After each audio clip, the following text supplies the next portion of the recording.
7 विधानसभा सीटों के उपचुनाव का चुनाव आयोग ने किया ऐलान।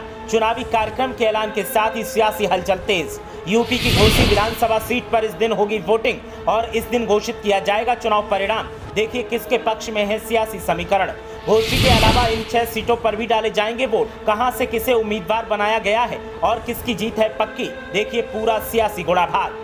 उत्तर प्रदेश में लोकसभा चुनाव की तैयारियों के बीच उपचुनाव का बिगुल बज गया है। घोसी विधानसभा सीट पर तो मतदान होगा ही, साथ ही इन 6 सीटों पर भी उपचुनाव होगा।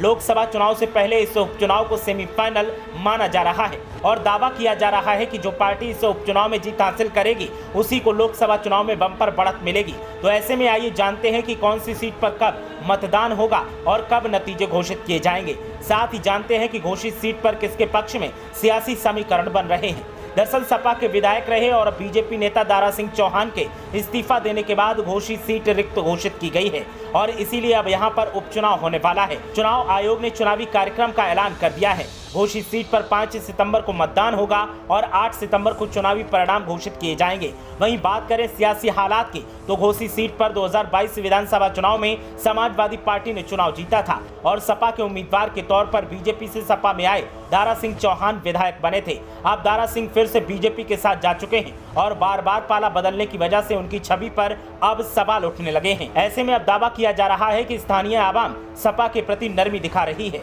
और अगर हालात ठीक रहे तो 2022 की तरह उपचुनाव में समाजवादी पार्टी और बीजेपी के बीच मुकाबला होगा और जीत सपा के खाते में जा सकती है। तो वहीं अन्य 6 सीटों के सियासी समीकरण की बात की जाए और विधानसभा चुनावों की बात की जाए तो इनमें उत्तराखंड की बागेश्वर विधानसभा सीट पर भी मतदान किया जाएगा।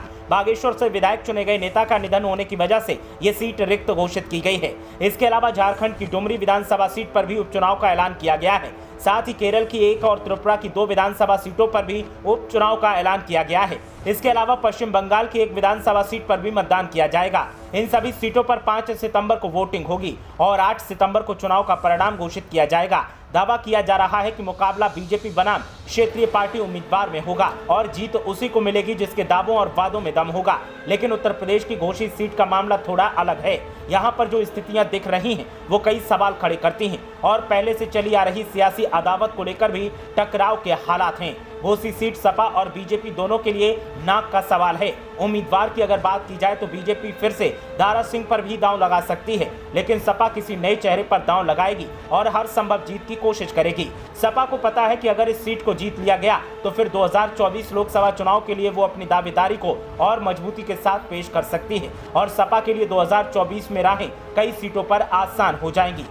तो वहीं बीजेपी को अगर हार का सामना करना पड़ा तो कई सीटों पर उसे स्थितियों को संभालने के लिए जद्दोजहद करनी पड़ेगी। अब देखना यह है कि किसकी जीत होती है और किसकी हार, लेकिन पहले उम्मीदवार के तौर पर किसको कौन सी पार्टी मैदान में उतारती है उस पर सबकी निगाहें टिकी हैं।